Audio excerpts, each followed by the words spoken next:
becoming a head coach, it's not just, uh, learning how to become a good assistant coach, right? And just doing the micro skills that, that are needed there, but also figuring out from a macro level what a head coach deal with on a day in and day out basis and how they're doing things. And so that's what this is about for me. Um, in general, I started playing basketball a long, long time ago, and played at Hofstra University under Jay Wright. And my last year there as a point guard was his last year there before he went to Villanova. And since then, obviously, he's won multiple national titles and will be a Hall of Famer. So I learned a lot from him. Played a few seasons in Puerto Rico, and early in my career, what I ended up going into was admissions. I started there. Then I started to do pharmaceutical sales for a Johnson and Johnson company. And during that whole time period, I was training. I was doing player development, and there weren't really many people at that point in time. I started basketball training in 1998 in New York, and there really wasn't any competitors. There wasn't, no barriers to entry for me, none of that. And so I just loved training. And I was early on, it was a bunch of like kids that couldn't play basketball, but their parents had money. They understood what it meant to be like trained, like have tennis lessons or have a pitching coach and all those things. They understood that. And so like, yeah, that makes sense. Like, well, you can teach my kid how to play basketball, whether it was shooting, ball handling, stuff like that. So I was working out at a gym where people got to see me do the workouts on the side court, basically. And there was a 3-court facility, AAU tournaments and things like that. And I was training kids on the side court, and, it'd be like 30 kids would come in and try to shoot on that one hoop that I was shooting on. It was like, no, they're paying for a lesson.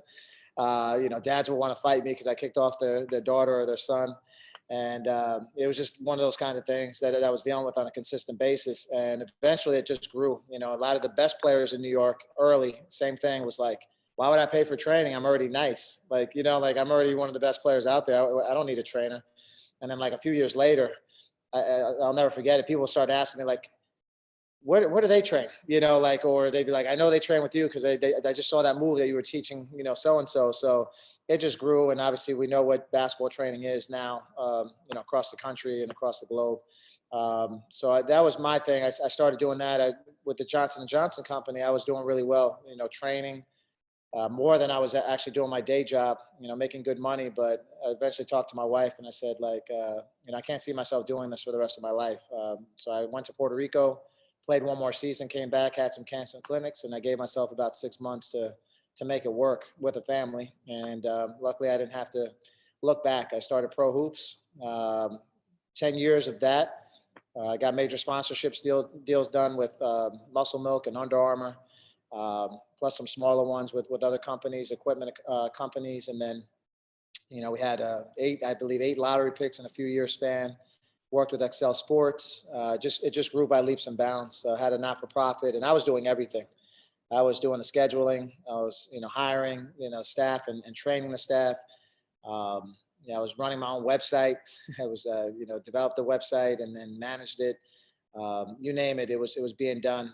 And I was working, like on a Sunday, I would put in a 7 a.m., 8 a.m. till 10 p.m. straight, no lunch or dinner.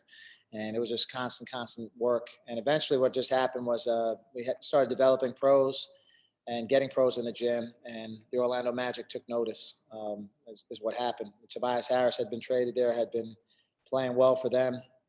So they sent an assistant coach to watch me work him out, who happened to be my assistant coach in college. So he's like, oh, he's working with Jay, he's fine. Like, leave him alone. And then the Orlando Magic were in the lottery every year. And so the guys that we had that were lottery picks were all working out for them in pre-draft. And Jacques Vaughn kept asking, like, where are you guys training? What are you guys doing? Well, we're Jay Hernandez in Long Island, and we're working out with him. And so he kept hearing my name. And to his credit, he basically set up a dinner when they came to Brooklyn for their last game of the season. And I ended up meeting with him and some of the staff members and had a good meal. And we just talked. And it was like an informal interview. I remember the one question he asked is like, you're successful doing what you're doing now. Why would you want to be in the NBA if you had the opportunity? And I just said, like, I miss competing, when I'm training, I'm building great relationships, but I'm not invested in the actual games themselves anymore. I'm invested in the people, and I want to be invested in people and the games, and so that's what got me in the door. And they were great with me. They were like, take the whole summer, divest properly, do what you have to do to exit. And I went to Orlando, was there for 4 years, through a lot of different coaching changes, managed to stick it out and build up a really good network just through the work that I was putting in. And the hard part there was figuring out each coaching style that was coming in. And, I was the holdover. I was the guy that was part of the staff that couldn't figure it out. And, for every staff coming in, they had the answers. And so trying to find that balance of like, hey, I know these guys, and also trying to learn and listen, and not always have the answers, was a big deal for me. Just try to figure out, how do I blend in with this unit? And so I did that multiple times. Fortunately for me, I got to learn under Jock. I met James Borrego, who was an assistant, became an interim head coach, who I now work for. Scott Skiles, was 1 year. And then Frank Vogel, obviously an NBA champion, that got to be on his bench and learn a lot from him. So, then from there, we all got fired, and I ended up in Charlotte with Borrego. And this is year 3 for me now, with these guys. So long-winded, but I wanted to give you guys the backdrop so that, you can ask whatever questions you have. Cool, man. Thanks. That was awesome. And yeah, figure, I like that it's not a massive group today. This is kind of nice and intimate. I think, from my end, want to just have it open and informal. If someone has a question, feel free to just either raise your hand or use the Zoom to raise your hand, and we can just dive into it on Jay's story and how to navigate in the industry. So if you have any questions, I see Alex jumping up. Feel free to introduce yourself, where you're at, and a little bit about yourself as well, if you don't mind. Yeah. How are you? I'm from South Florida. I'm at the University of South Florida right now. I'm a student manager for the men's team here. And my question was, I just traveled for the first time with the team the other day. And like, even for a weekend trip, I was kind of like overwhelmed. I felt like I was going to like forget to pack something. So how do you like mentally prepare to go into a bubble like that?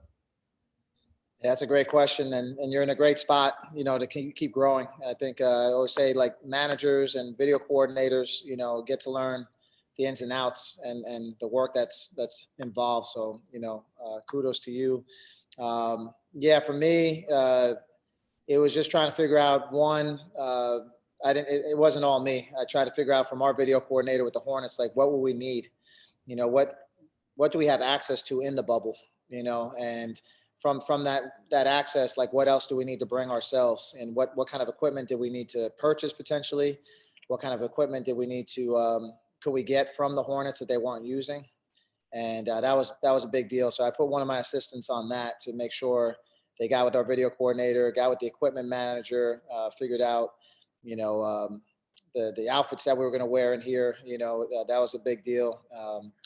Figure out what kind of HDMI cords we needed and all those different things, how we're going to film practices, how we're going to basically what software we're going to use for all that. So it really came down to, some of it was just instinct. Some of it was just dealing with people. I talked to people who had been in the bubble already, so that their experience in terms of, what they dealt with and some of the mistakes maybe they made. So I was really diligent in talking to a lot of people that I would consider experts and what we would need. And, fortunately for me, I think we got most of it done. We're very understaffed here right now. We entered this bubble late, so I only have 2 assistants and 1 physical therapist who is acting also as our athletic trainer and our strength coach. So she's doing a phenomenal job. We're all basically doing everything. We won a game the other day. I won a coach's challenge late, and it felt really great. And then we had a game the next day. We played at 7:30, and so the game, by the time we got here and ate dinner, it was like 11. And we had a 3:00 game the next day, so I had to scout for that next game. And then Nick Richards, who came here from the Hornets on assignment, was in quarantine and he was hungry, so I ended up picking up his Wendy's at 12:20 at night and walking that over to him. So like we're really doing everything, and it's going to be a great story to tell at some point in time, when I'm hopefully an NBA head coach. But great question. Again, I do feel like I missed out on some stuff. My wife sent some stuff. We can get stuff shipped here. So fortunately for me, that's been helpful. But for the most part, I thought we did a pretty good job, getting prepared to be here. Thank you. Thank you. Anybody else? Otherwise, I have a few questions as well, but want to. If you don't mind. Yeah. First of all, I just wanted to say thank you, Sam. Thank you, Jay, for both being here. I'm also a student manager for Bowling Green State University in Ohio. This is my second year with the team now. And my question was just kind of looking at it. I'm somebody who wants to work in an NBA front office. I was just kind of wondering, looking at like entry-level positions with G League teams, whether it just be, like lower down or internships, what are kind of just like, and obviously I get that you're in the bubble right now, then you're severely understaffed, but in a normal setting, what kind of things do you have like interns for your team do? And I guess just like, what kind of qualities do you look for in an intern? Yeah, usually I believe there's maybe 3 to 4 interns, I want to say, that they have for the G League. And again, this is my first experience. Us missing out on those guys was huge, and so I think having some experience, obviously, in basketball the way you do right now is a big deal. I think they're going to look at what your roles and responsibilities are. Obviously, they'll do their due diligence in talking to coach, and see what kind of different traits you have, what you bring to the table. Obviously everybody has different strengths, and I always say, like, basically be known for something. That's one of the best ways to get in, is to have a major strength, and then once you get in, then you can learn more. You can continue to grow. But I think the NBA, like with players, it's an industry of specialists to start off with. I think they're looking at what you bring to the table in that specific field, whether it's analytics, scouting, different things like managing. So for me, it was player development that got me in. I wanted to expand my role, but I also had to be great in my role and then build it out from there. And, that's where I'm at now. I finally got some scouts that I was doing, by the end of the year. So I was doing stuff that maybe wasn't something that I was responsible for or that they needed me to do, but I was doing scouts before I was called on to do scouts. So maybe there's an area where, you're like, I know this is something that I'm gonna have to get really in touch with, whether it's I want to get into management. So I want to know what the collective bargaining looks like, and maybe do case study, or put something together, for a specific franchise. It'd be like, hey, this is something that I've noticed, and through free agency, like, these are the things that can be done, kind of thing. So it'll help you. Maybe it's not something that is needed for them right now, but it'll help you, down the line, so that when you get to that point, you've already been there and done that. And I was put into that situation in my first year when 52 games in, most of the coaching staff got fired and the head video coordinator, and it was just me and the other player development guy with Borrego. And we were called on all of a sudden to start doing scouts, do all the player development, all the things, all the film had to be cut. And, I was ready to do that. It was still hard, but I was ready to do that because I had put myself in that situation already. So yeah, I think at the end of the day, it's, especially in entry level type positions, it's all about work ethic. It's, positive mentality and attitude. It's all the basic stuff. People that stick out to us are the ones that have those two qualities and have a feel, like they have some kind of feel around players. They're not, asking for autographs or trying to take pictures, or, like necessarily joking around at the wrong times. It's more of a feel thing, and I think by being around a team setting like you are now, you're developing all those things, so I think you're in a good position. It's, again, I say it all the time, it's not, the way everybody gets into the industry is different. There's no set pathway. That's what's hard about this. I would love to say that I know if I do X, Y, Z, it's going to get me to become a head coach. It doesn't. Like, it literally keeps going like this. All these different things that I'm doing, I might take a step backwards financially for a more prominent role, or a role that I think is going to help me grow. And that could be the right move, or it might not be, but that's why this industry, a lot of it is, what Sam is doing here is building a network, where people can kind of connect, hear some stories, and you guys can connect with each other after this and be like, hey, I'm a manager, you're a manager, we have something in common. Let's stay in touch. Maybe we go to Vegas Summer League and we can link up for dinner, and chop it up a little bit like that. That's the stuff that eventually pays dividends, because there's a ton of people that I know through coaching, through media, all this other stuff. And that have grown, that, people that went to college with that were just doing local radio now, or like a Jared Greenberg is now, a host on NBA TV and doing TNT sideline reporting. I knew him from way back when. Michael Scotto is another Hofstra guy that I know who's running Hoops Hype now. So these are, like not just people in the industry, but people that can help you outside the industry. So now I'm afforded the opportunity to write a diary about the bubble that is being featured in Hoops Hype. And I did one pre, I'll do one mid, and I'll do one post, and I get to control the narrative, which is pretty cool, and I get to give shout outs to people that need, that I can give shout outs to. I can really pump up the organization, and people get to hear my voice, and it's good, and that's all because of the contacts and the people that I've stayed in contact with over the years. Appreciate it. Yeah.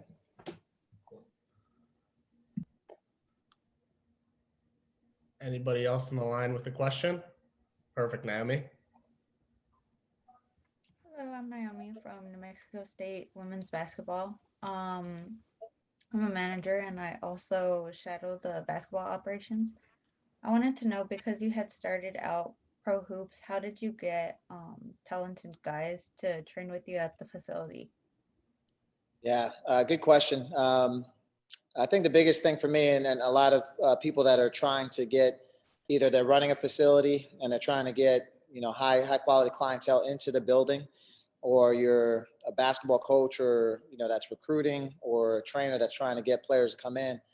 For me, I wasn't concerned with getting pros. I was really just concerned with making each player train like a pro. That was our mantra. And by doing that, it just helped our business grow, because eventually what happened was we started, people saw that I was helping players that weren't that good, and they were starting to become better, and they could actually go out there and do some things like maybe they were becoming Division III players, or players that didn't make their JV team.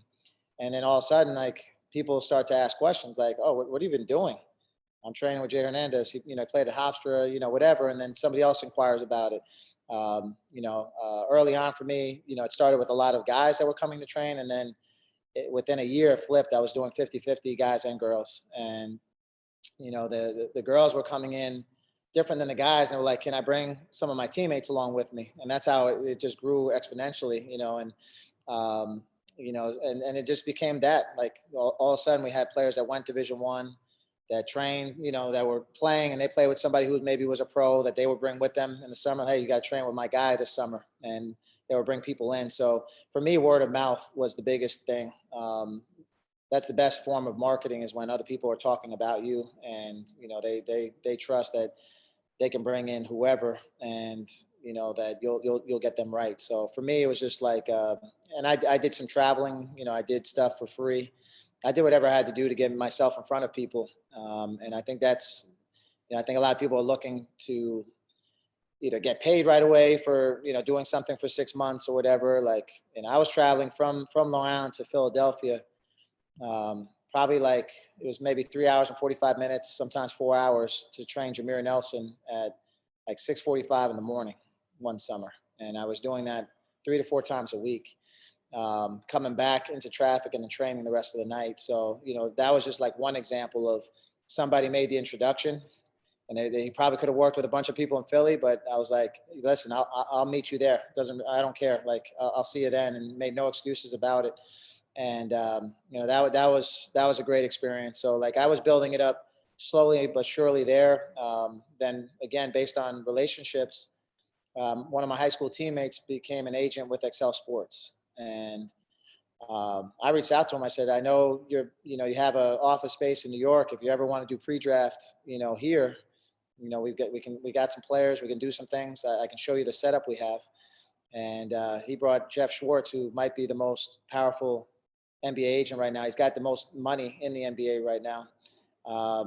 We talked about it. He was like, I kind of want people in Manhattan. And I was like, and I sold him on, no, they have to be in Long Island. I'm telling you, Long Island's where it's at.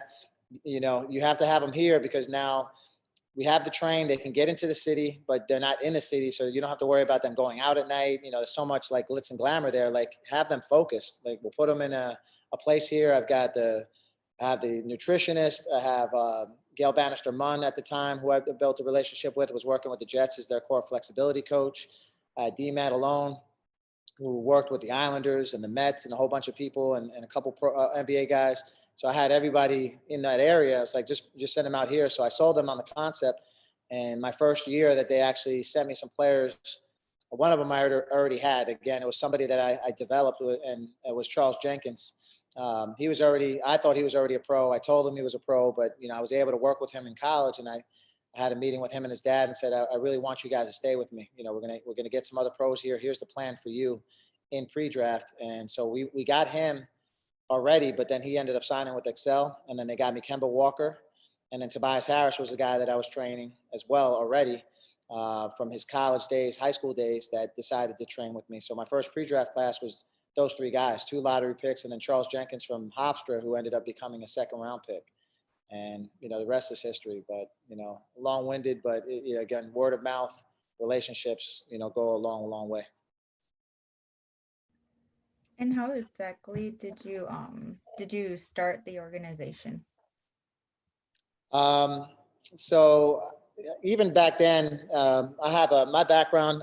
Obviously, I went to the University of New Hampshire for a year, played there, and then I transferred to Hofstra. So I graduated in 4, and then I went for a dual MBA in marketing and management when I was in my 5th year playing. And so I always had that mindset of marketing and branding and things like that. That's what I loved about, putting something together. So, for me, it was something that I just enjoyed. I asked one of the kids' dads that was one of my clients, who was a lawyer, if he could incorporate me. We came up with the name Pro Hoops Incorporated. And then I put the logo together, the tagline. We got the website. And then for me, it was because I had so many years of experience training up to that point. Just under a different umbrella, kind of just doing stuff independently. I was actually developing my own terminology. I was developing concepts because I felt like with young players, especially, or players that maybe weren't as athletic or talented, they needed to know the proper footwork, the whens and the hows and the whys were important. So we developed the freeze pull-ups. We developed the trigger series, and when to use moves below the free throw line and what your reads were and things like that. So when I started hiring trainers, instead of naming it the J. Hernandez Basketball Academy, I was like, we're going to name it Pro Hoops, and all the trainers are going to learn these concepts and the terminology. We're just like a college program. We're all going to have the same concepts and terminology. Now, the way we present it may be a little bit different. I never said do these drills. I just said this is the concepts. These are the things that are going to make us who we are as an organization. And then you guys can run with the drills as you see fit, when to use certain drills. And then also, their personalities were their personalities. So I always told people when they called in, I said, listen, I can't train you, but I have John or Bethany or whoever that can train you, and you're going to learn the same concepts, same terminology. So players to this day that now are doing podcasts and, working in different industries, who reach out to me, say like it was like one of their best experiences, because they can remember like a guy like, Wally Zerbiak, who was one of our first pros, training on one side. And then it would be like, 9 and 10-year-olds on the other side. And Wally would be walking out with his bag, saying hi to people on the way out. And then it was the same thing when Kemba or Tobias were around, CJ McCollum, any of these people that came through. It was just like another day at the office. And that's what it was about. So, yeah, I mean, for me, it was fun to put it together because, I love branding. I love marketing. And then obviously I love training. I love being around people. And that's how it all became what it was. Thank you. Thank you.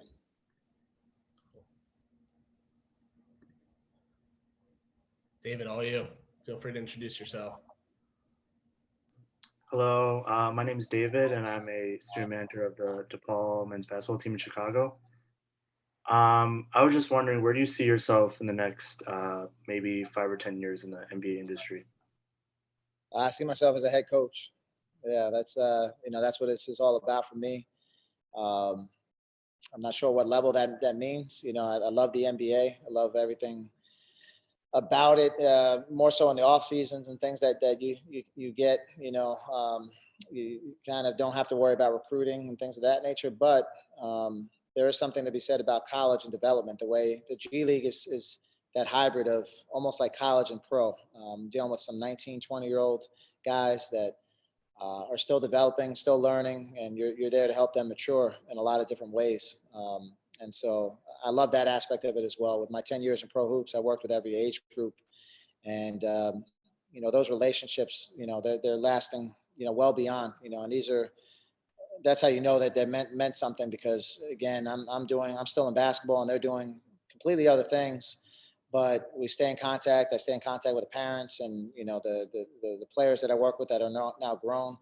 I was training like Wally Zerbiak. We played together in the off seasons, and he was a year older than me, and he gave me a shot to train him when he became an NBA player, and that was a big deal. Yeah, I mean, that's what it, for me, that's what it is at this point. I never thought I would, if you asked me 10 years ago, I would have said, I want to be the best player development person in the world. Now, I want to be a head coach that is known for development, so I just kind of morphed that into that world. And guys like Kenny Atkinson, who I've known for a long time, who, has a great player development background, and has been a head coach, and I believe he'll be a head coach again. It says something, because you can develop relationships, and the players that you develop, it says that you can evaluate what their weak points are, you can accentuate their strengths, and that you have a good enough relationship that you can share the truth with them, and they're willing to listen and willing to make those necessary changes to become a better player. Now, if you can do that for a group format, in a group format with the team, it pays dividends, and we're seeing that in the NBA now. That they've taken the player development so seriously, in terms of who they're hiring, how they're hiring.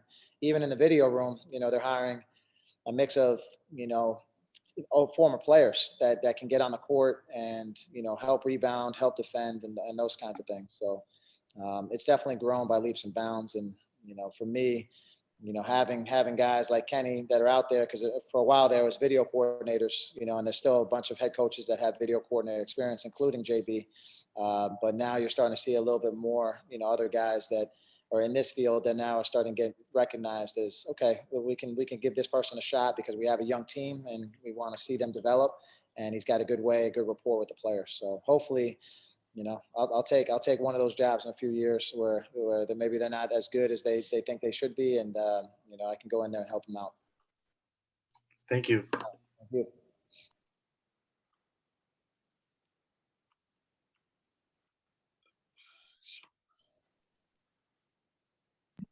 You're muted, Sam. Alex, you want to just jump in? I saw your hand. Yeah. So I wanted to ask about the G League prospect team, the Ignite. Do you think, like, from a player development perspective, do you like that direction better, or do you like when a guy like Vernon Carey gets to be like the main guy in your team? Yeah, it's a great question. I love what Ignite has brought to this environment. I mean, I think there's already been maybe 8 games on ESPN2, when they've only had one maybe last 10 years. So, people are intrigued. I mean, you can imagine the year before if they had Ja Morant and, guys like that, playing.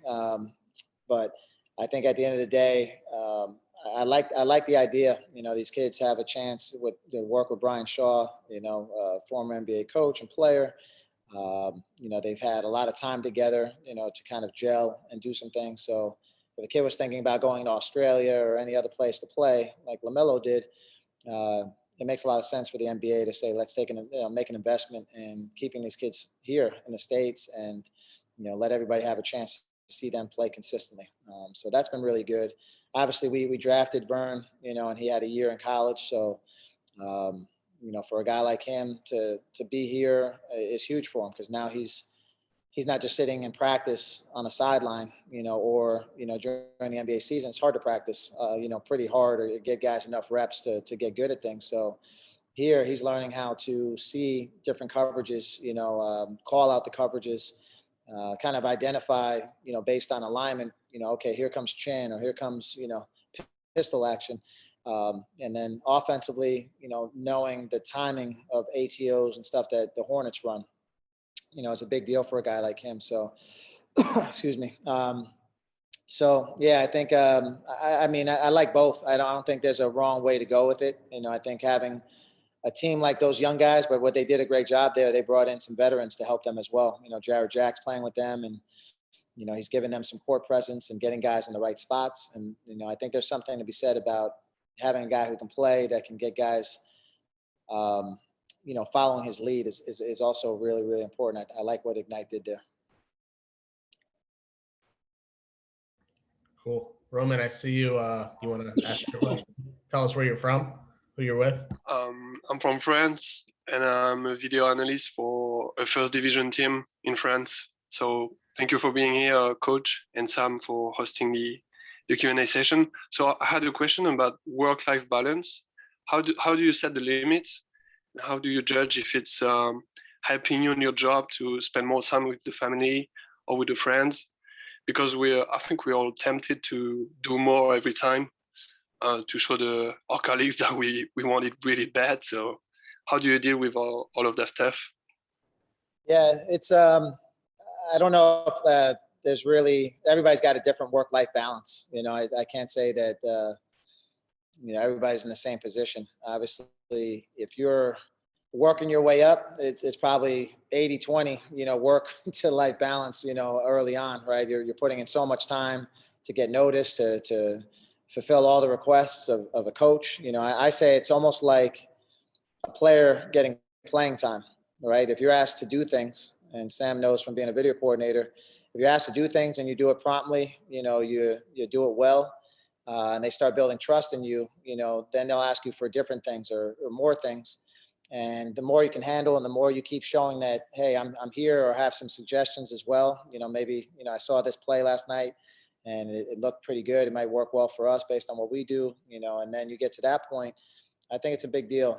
I say for me, because of the NBA lifestyle, there really is no work-life balance, especially during the season. What I've tried to figure out is to be more present when I'm with my family. When I get home, I'm home with my family and I'm enjoying my time. I'm figuring out ways to get creative when I am on the road, so that we can watch a show together, every week. At times when we weren't in COVID times, I would fly my family to a city, and, I knew if we had 2 days or 3 days in San Francisco, that I can go enjoy some time with them and travel and visit the city, go to, get some good meals in, and then they can watch the Warriors play. So every year, like last year, they came to San Antonio and got to spend time there and see the Spurs play. So, just trying to figure out ways to get creative to include the family, because they're a big part of my success, is their support in what I'm doing and moving and traveling and doing these things. So for me, it's more about, being locked in and being present where you are. So if you're at work and you're thinking about social media, or you're dealing with making phone calls home, then you're going to be distracted there. And then when you're home, if you're constantly checking your phone or you're trying to do stuff, so I'd rather get my work done at the office and then leave it there. And then if I have to, I would either stay up super late after everybody goes to sleep, or I'd wake up super early, when I have quiet time and the phone's not buzzing and nobody's distracting me and I'm not taking away from them. So, like I said, I think it's more about, being present in what you're doing. And work life is going to be different for everybody. I do know that early on, when you're trying to break into the industry, it's a rough work-life balance. It really is. You just have to, I say you can't be in the same, pulling the same hours as the CEO. If the head coach is walking in at 7 a.m., you need to be in there by 5:36. You can't be, he's making $5 million a year, or she's going to be making $5 million a year. And, if you're coming in at the same time or after, that's not a good look. So, it's about that. But I spent a lot of time in France with Evan Fournier and Nick Batum, so probably four straight summers I got to go to Paris, and I love the city. It was a great time. Okay. Do you speak French? Just by the way. Yeah. I don't speak French. Okay. Yeah, Okay. yeah. So can I have a second question if nobody else?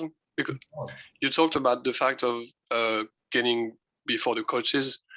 Do you have any policy about sleep? Because a lot of players talk about the importance of sleeping, having a good rest, and especially LeBron James, for example, because I think he takes extreme care about his sleep retros and everything. So do you care as much as him about your sleep amount of sleep? And because in big consulting firms, they have policies about that. They don't let the consultants sleep less than 7 hours and a half because they measured that they were less effective by 20-30% every day. So what's your take on that? Yeah, I do believe sleep is very important. In Orlando, we had somebody that would travel with us, that would do different breathing techniques to try to calm down the brain, because after a game, you're all excited, right? Maybe you won a game or you lost a close one, and you still have those endorphins. Your brain is still working crazy. And so they would do different breathing techniques so that players could calm their heart down, calm their mind down, and their breathing was all one. Obviously, like blue light glasses, for coaches is important, right? Because we're constantly on a computer. So there's definitely a lot of insight into that. I do know that, we try our best to, especially when we travel on a flight, to give people the morning to get more rest in the morning, and then maybe set up the meeting for a little bit later or the practice time for later. It doesn't always work that way when we have back-to-backs. But, I know for coaches, it's probably less sleep than the players because we're watching the game that we just played in, and then we're also watching the next game, and we're typing up reports. Unfortunately for us, at some points in time, you're only going to get 4 hours of sleep. It's just what it is. And, the one thing that I know I've done a better job of is, just asking for help.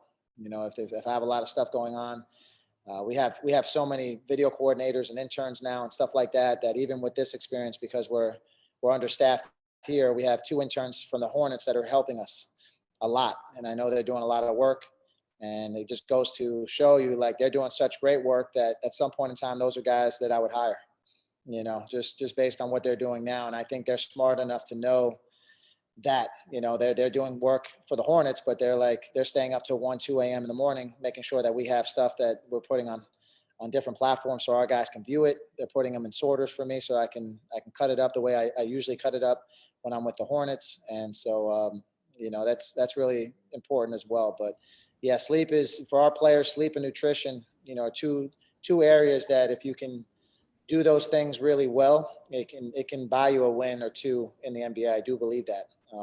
Some nights it doesn't matter how much sleep you get. If you're playing against KD or LeBron, it may not matter. But for our young players here, especially like tomorrow, for example, we'll get them up. We have a game at 3:00. We'll get them up for a 9:00 film. We'll get on court just for 30 minutes, and we'll go through some plays. We'll get them some shooting in, and then we'll get them to the cafeteria and make sure they're eating at 10. Because if we didn't wake them up and we just had a meeting right before we left at, let's say 1:00, they may sleep till 12. And then, they might have their first meal. Then, they might order fast food. A lot of these guys are eating like, Popeye's chicken. I don't know if you don't have that out there, but like chicken, Wendy's, those, McDonald's or whatever, they're just ordering it and having it sent. So they're putting that in their body 3 hours before. They missed breakfast, they slept till 12, and then they putting terrible food in their system right before we play in the game, and you wonder why they have no energy. So I think it's a big deal. Okay, thank you. Merci. Yeah.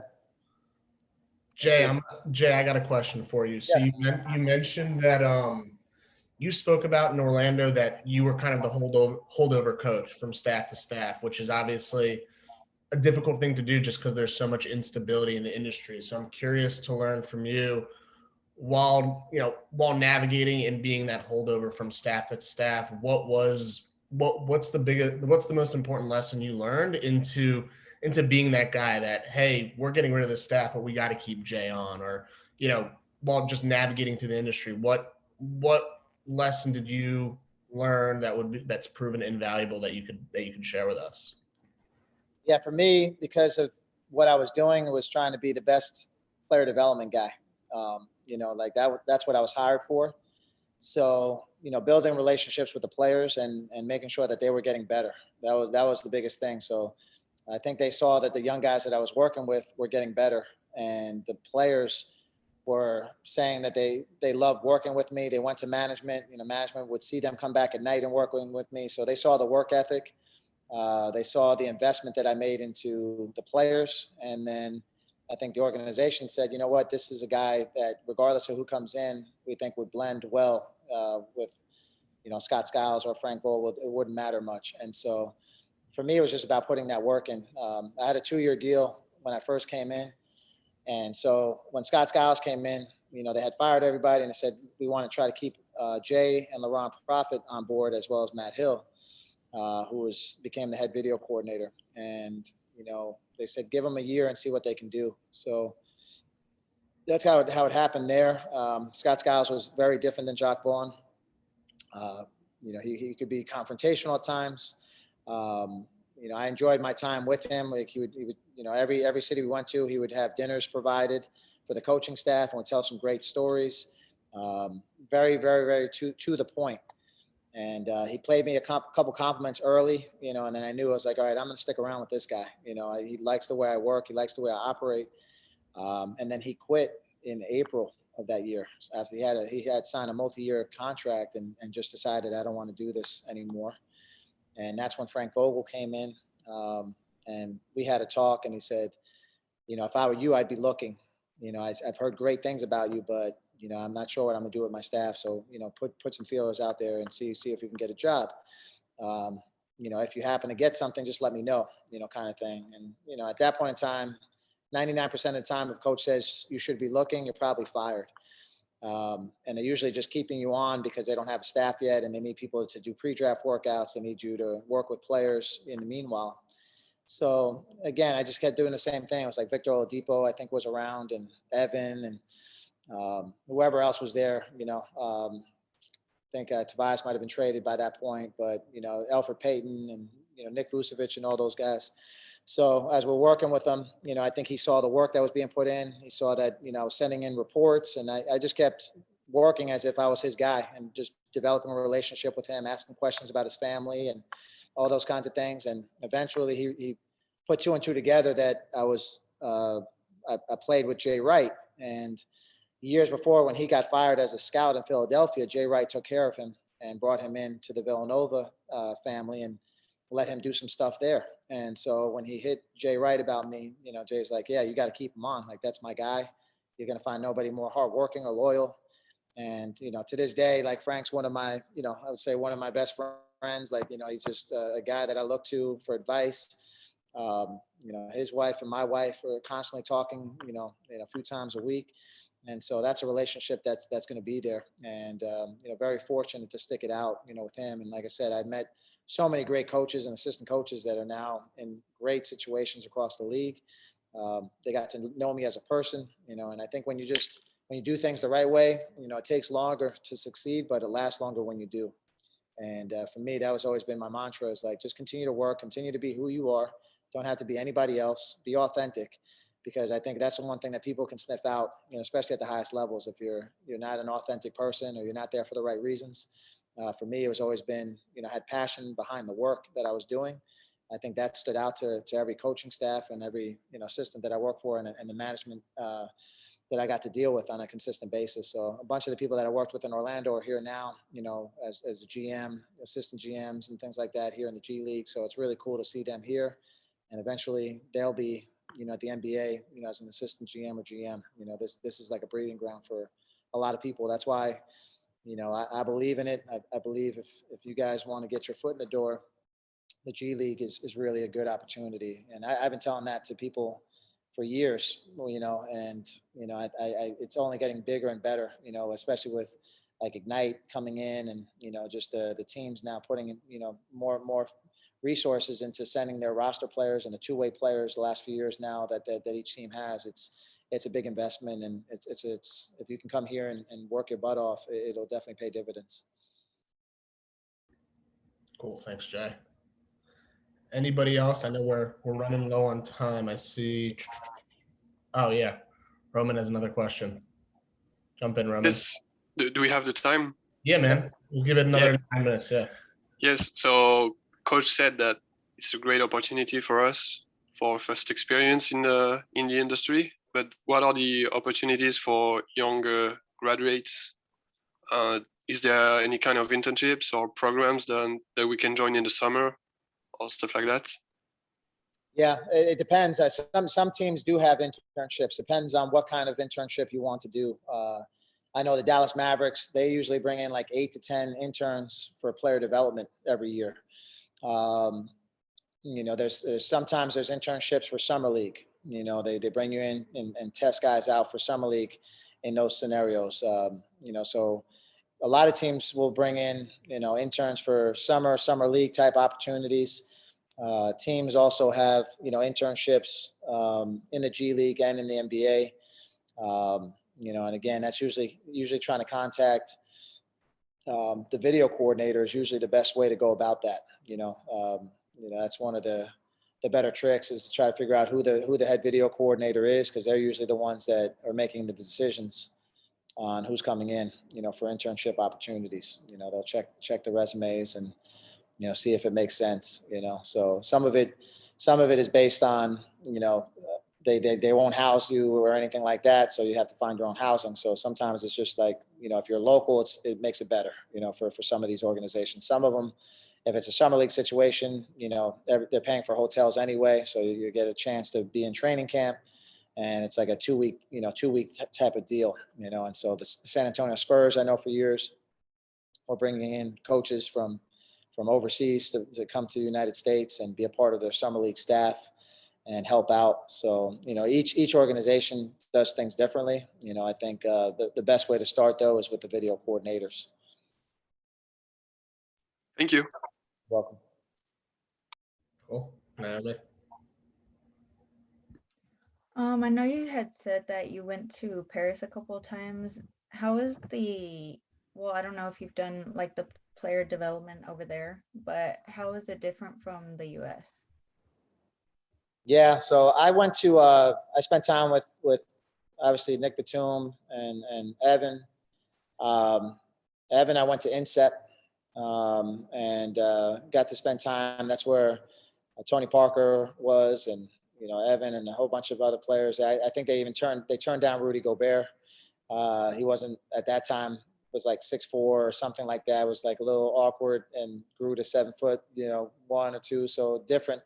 But it's a great program. They have, it's a huge campus, and they have Olympians that coach there. And from what I gather, and I think it's changing a little bit, it's more team-based training and less individual training. But now, because I met a bunch of younger guys there, I spent some time in different basketball facilities. They're also now doing more one-on-one player development training. But when I first got with Evan in Orlando, when I was teaching him moves and teaching him certain things about how to get his shot off and things like that, he said, we don't practice this. We kind of, everybody can, he said, everybody does everything. Like the bigs are working on passing and movement, and everybody can pass, dribble, and shoot.